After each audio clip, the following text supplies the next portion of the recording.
হঠাৎ করেই কলকাতার ধর্ষণ মামলায় পুরো খেলাটাই পাল্টে গেছে।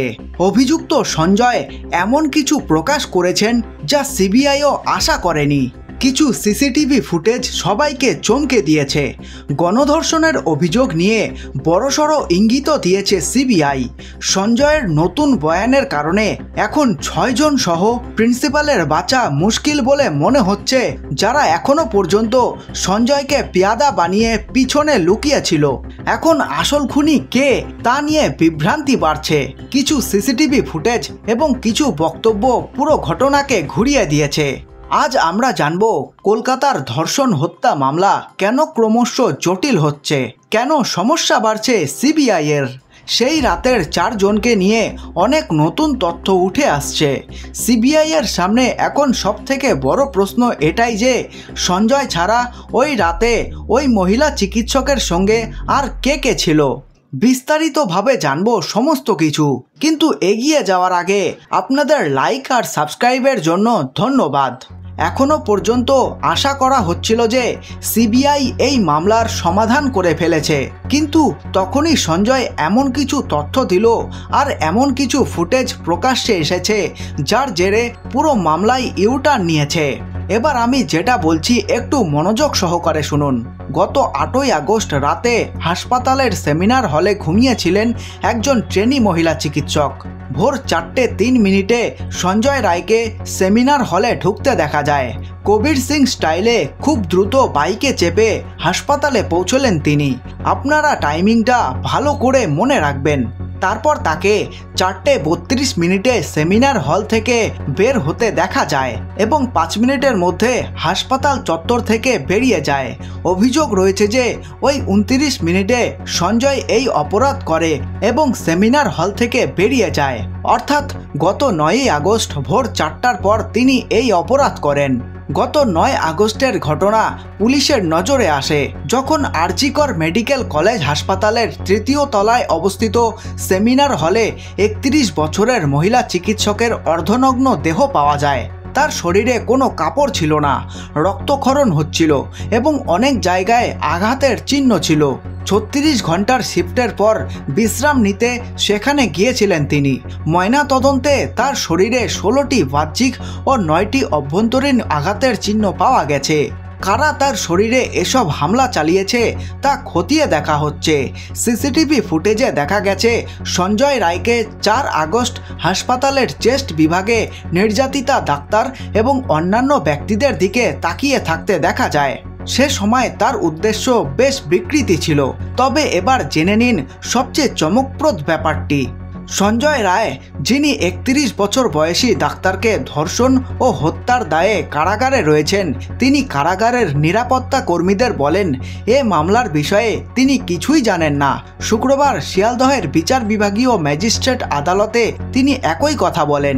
তিনি বিচারককে বলেছিলেন যে তিনি তার নির্দোষ প্রমাণ করার জন্য পলিগ্রাফ পরীক্ষায় সম্মতি দিয়েছেন এবং এই মামলা সম্পর্কে তার কিছুই জানা নেই। কিন্তু আশ্চর্যের বিষয় হলো, কলকাতা পুলিশের তথ্য অনুযায়ী সঞ্জয় রায় এর আগে স্বীকার করেছিলেন যে তিনি আরজিকর মেডিকেল কলেজ ও হাসপাতালের সেমিনার হলে প্রশিক্ষণ প্রার্থী ডাক্তারকে ধর্ষণ ও হত্যা করেছিলেন। মনে করা হচ্ছে যে মমতা দিদির কলকাতা পুলিশ সত্য প্রকাশের জন্য সঞ্জয়ের ওপর চাপ প্রয়োগ করেছিল। তারপরে সে তার অপরাধ স্বীকার করেছিল, কিন্তু এখন পলিগ্রাফ পরীক্ষার আগে সঞ্জয় তার স্বীকারোক্তি প্রত্যাহার করেছে এবং দাবি করেছে যে তাকে ফাঁসানো হচ্ছে এবং তিনি নির্দোষ। তার মানে আসল খুনি অন্য কেউ, যার মধ্যে বারবার উঠে আসছে কলেজের প্রাক্তন অধ্যক্ষের নাম। আর এই কারণেই পুরো ঘটনার সঙ্গে 7 জন জড়িত ছিল বলে জানা গেছে। মামলার তদন্তকারী সিবিআই এবং পুলিশ সঞ্জয়ের বক্তব্যে অনেক অসঙ্গতি খুঁজে পেয়েছেন। একজন অফিসার বলেছেন যে সঞ্জয় তদন্তকারীদের বিভ্রান্ত করার চেষ্টা করছেন। তার মুখে, পিঠে ও উরুতে যে আঘাত লেগেছে এবং অপরাধের সময়ে ভবনে তার সিসিটিভি উপস্থিতি সম্পর্কে সে কোনো স্পষ্ট উত্তর দিতে পারেনি। বর্তমানে সঞ্জয় কারাগারে রয়েছে এবং তাকে নজরদারি রাখতে সেলের বাইরে সিসিটিভি ক্যামেরা বসানো হয়েছে, কারণ তার ওপর যাতে কোনো ধরনের হামলা হতে না পারে কিংবা সে যাতে আত্মহত্যার চেষ্টায় সফল হতে না পারেন। গত সপ্তাহে সঞ্জয়ের মনস্তাত্ত্বিক প্রোফাইলিং দেখা গেছে যে সে একজন বিকৃত এবং বিশাল পর্নোগ্রাফির আসক্ত। এর পরিপ্রেক্ষিতে দেশ জুড়ে পর্ন দেখার লোকজনের সতর্ক হওয়া উচিত। একজন সিবিআই অফিসার বলেছিলেন যে তার পশুর মতো আচরণ এবং অপরাধের জন্য তিনি কোনো অনুশোচনা করেননি, অর্থাৎ পর্ন একজন মানুষকে পশুতে পরিণত করতে পারে। সঞ্জয় আচমকা এমন একটি কথা বলেছে যা সিবিআই অফিসারদের চমকে দিয়েছেন। এখন সঞ্জয় বারবার বলছেন যে তিনি মহিলাকে হত্যা করেননি। এরপর প্রশ্ন উঠছে যে তিনি কি শুধু ধর্ষণ করে চলে গেছেন? সে যদি ধর্ষণ করে চলে যায় তাহলে ওই মহিলার সাথে আর কি হলো এবং তাকে কে হত্যা করলো? তাহলে কি এর সাথে ওই 6 জন আর প্রিন্সিপালের কোনো সম্পর্ক আছে? সঞ্জয় রায়ের আইনজীবী কবিতা সরকার বলেন, সঞ্জয় এখন তদন্তে সম্পূর্ণ সহযোগিতা করতে চান এবং সত্য প্রকাশের জন্য পলিগ্রাফ পরীক্ষার জন্য প্রস্তুত। অর্থাৎ এখন এই মামলার বাকি আসামিরাও বাঁচতে পারবে না।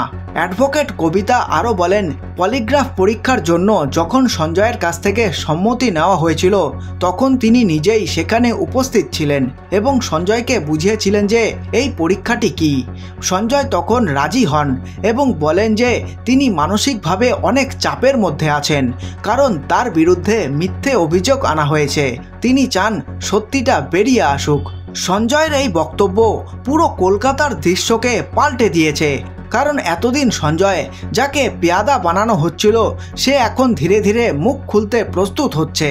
তবে এই ঘটনায় বড় টুইস্ট তখন এসেছে যখন সিবিআই প্রমাণের ভিত্তিতে দাবি করে যে সঞ্জয়ই আসল অভিযুক্ত।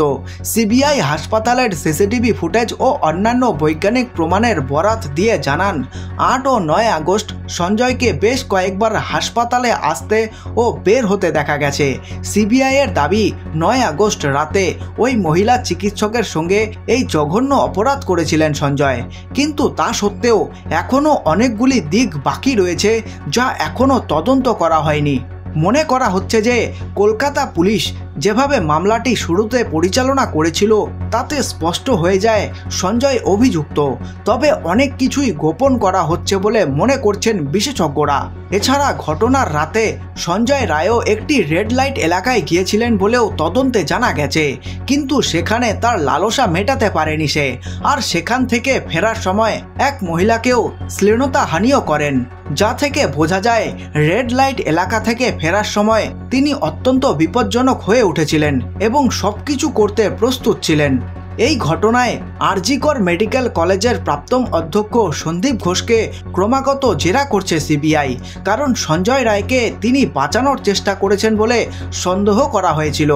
সঞ্জয়কে সন্দীপের বাউন্সার বলা হয়, যিনি তার নির্দেশে কাজ করতেন। এই ব্যাপারটিও খতিয়ে দেখা হচ্ছে যে অধ্যক্ষ সন্দীপের ক্ষমতা ব্যবহার করে সঞ্জয় অন্য মহিলা প্রশিক্ষণ প্রার্থী ডাক্তারদের টার্গেট করেনি তো, কারণ তার আচরণ দেখে এমনটাই মনে হচ্ছিল। এটাও হতে পারে এর আগেও সে আরও কিছু নারীকে নির্যাতন করেছে, কিন্তু প্রিন্সিপাল সন্দীপের সঙ্গে যোগাযোগের কারণে সঞ্জয়ের বিরুদ্ধে কেউ আওয়াজ তুলতে সাহস পায়নি। এ কারণে প্রিন্সিপাল সন্দীপের নির্দেশেই সঞ্জয় এই ঘটনা ঘটিয়েছে কিনা তা খতিয়ে দেখা হচ্ছে। এছাড়াও সন্দীপের বিরুদ্ধে আরও অনেক গুরুতর অভিযোগ রয়েছে, তার তদন্ত চলছে। এই বিষয়ে আরও কি তথ্য উঠে আসছে সিবিআইয়ের হাতে সেই সমস্ত কিছু পরবর্তী ভিডিওতে জানাবো আপনাদের। আর এই খবরটি ভালো লেগে থাকলে লাইক করতে পারেন এবং আপনাদের মূল্যবান সময় দেওয়ার জন্য ধন্যবাদ। আপনাদের দিন শুভ হোক।